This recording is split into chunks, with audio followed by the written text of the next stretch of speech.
আজকে তোমাদের জন্য নিয়ে চলে এসেছি সোয়াবিন দিয়ে সোয়াবিন বল। দেখে না, সোয়াবিনটা আমি এখানে সেদ্ধ করে নিয়েছি এবং জলগুলোকে একদম ঝিরে বার করে দিয়েছি। আর এটাকে একদম মিক্সিতে মিক্স করতে হবে, কিন্তু মিক্সিটা দেখো এরকম কিমার মতন হবে, একদম কিন্তু মাখা মাখা পেস্ট করলে এটা খেতে ভালো লাগে না। তো একটু কিমার মতন করে পেস্ট করবে। আর এর মধ্যে আমি কয়েক চামচ বেসন দিয়ে দিচ্ছি। বেসনটা তোমরা পরিমাণ মতনই দেবে, যেন একদম আট না হয়ে যায়, আবার একদম মানে বেশি জলও তোমরা এখানে জলও ইউজ করতে হবে না। এর মধ্যে দিচ্ছি জিরের গুঁড়ো, তারপর দিচ্ছি হলুদ গুঁড়ো, এরপর দিয়ে নাম হচ্ছে লঙ্কার গুঁড়ো, কাশ্মীরি লঙ্কার গুঁড়ো দিচ্ছি, নুন দিচ্ছি স্বাদ মতন, মিষ্টিও দিয়ে দেবো, একটু চিনি দিয়ে দেবো, দিয়ে একটু ধনে গুঁড়ো এবং গরম মশলা দেবো। আর এর মধ্যে আদা বাটা দিলাম, দিয়ে এবার ভালো করে এটাকে হাত দিয়ে মেখে নিয়ে এইভাবে গোল গোল করে বলের মতন বানিয়ে নেবো। তোমরা চাইলে এটাকে লম্বাও করতে পারো। আর কাঁচা লঙ্কা কুচি দিয়েছি। এরপর কড়াতে তেল গরম করে নিয়ে ওই বলগুলোকে, সোয়াবিনের বলগুলোকে ভালোভাবে ভেজে নেবো। প্রথমে দুটো একটা করে দেবে, কারণ অনেক সময় গরম তেলে ছাড়ার পরে একটু ছেড়ে যেতে পারে যদি বেসনের পেস্টটা ঠিকঠাক না হয়। তাহলে দেখো এখানে যেমন বেসনের পেস্ট ঠিকঠাক হয়েছে বলে কোনো অসুবিধা হয়নি। এর পরের পরে তোমরা 3-4টে বেশি করে দিয়ে ভাজতে পারো। দেখো এইভাবে আস্তে আস্তে করে তেল দিয়ে লাল লাল করে ভেজে নিয়ে আমি এগুলোকে তুলে নিচ্ছি। তো এখানে দেখো এগুলো ভাজা হয়ে গেছে, এবার একে একে সবকটা আমি ভেজে নেব। এবার দেখো এইভাবে ভেজে নিয়েছি, দুখানা তোমাদের দেখিয়ে দিলাম। এবার এখানে রয়েছে টমেটো, হলুদ, জিরে গুঁড়ো, ধনে গুঁড়ো, শুকনো লঙ্কা, গরম মশলা, সমস্ত পেস্টগুলো দেব।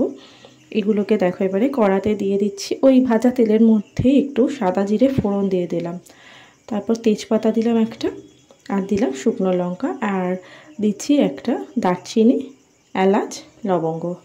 তো এইবারে যে মশলাগুলো তোমাদেরকে দেখালাম সেই মশলাটা এর মধ্যে দিয়ে দেবো। একটু ওই ফোড়নটা একটু ভাজা ভাজা করে নিতে হবে।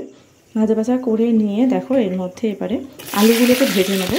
তোমরা চাইলে এটা আলু ছাড়াও করতে পারো, কিন্তু অল্প করে ডুমো ডুমো করে যদি ছোটো করে আলু দাও তাহলে খেতে ভালো লাগবে।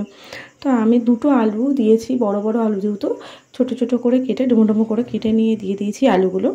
আলুটা ভালোভাবে একটু নুন আর হলুদ দিয়ে ভেজে নিচ্ছি। নিয়ে এবারে মশলাটা দিয়ে ভালোভাবে মশলাটাকে কষিয়ে নিতে হবে। কষিয়ে তারপর তার মধ্যে জল দিয়ে দেব।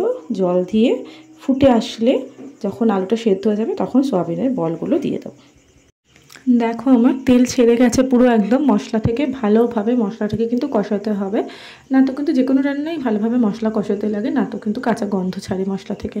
এবারে দেখো আমি জল দিয়ে দিয়েছি। জল দিয়ে কিছুক্ষণ ঢাকা চাপা দিয়ে আলুগুলোকে সেদ্ধ হতে দেবো। আর তার মধ্যে তোমরা একটু ঝোলের মধ্যে নুন আর মিষ্টিটা চেক করে নেবে, যার যা লাগবে পরিমাণ মতন দিয়ে দেবে। তার মধ্যে একখানা কাঁচা লঙ্কা আমি চিড়ে দিয়ে দিচ্ছি, ঝাল অনুযায়ী তোমরা দেবে। এরপর আমি সয়াবিনের বলগুলো এর মধ্যে দিয়ে কিছুক্ষণ ঢাকা চাপা দিয়ে একটু নরম হতে দেবো। দিয়ে তারপরে আমি একটু ওপর দিয়ে ঘি দিয়ে নামিয়ে নেব। তোমরা চাইলে এটাতে হিংও ব্যবহার করতে পারো, হিং দিয়েও কিন্তু খুব ভালো লাগে। দেখো আমার সোয়াবিনের বলের তরকারি একদম রেডি। খুবই কিন্তু ভালো লেগেছিলো, সুস্বাদু হয়েছিল খেতে। তোমরা অবশ্যই এটা ট্রাই করো বাড়িতে, খেয়ে দেখো কেমন লাগছে। আর এবং কমেন্ট করে আমাকে জানিও কারা কারা এটা ভালোবাসো এবং কারা কারা ট্রাই করে দেখেছো।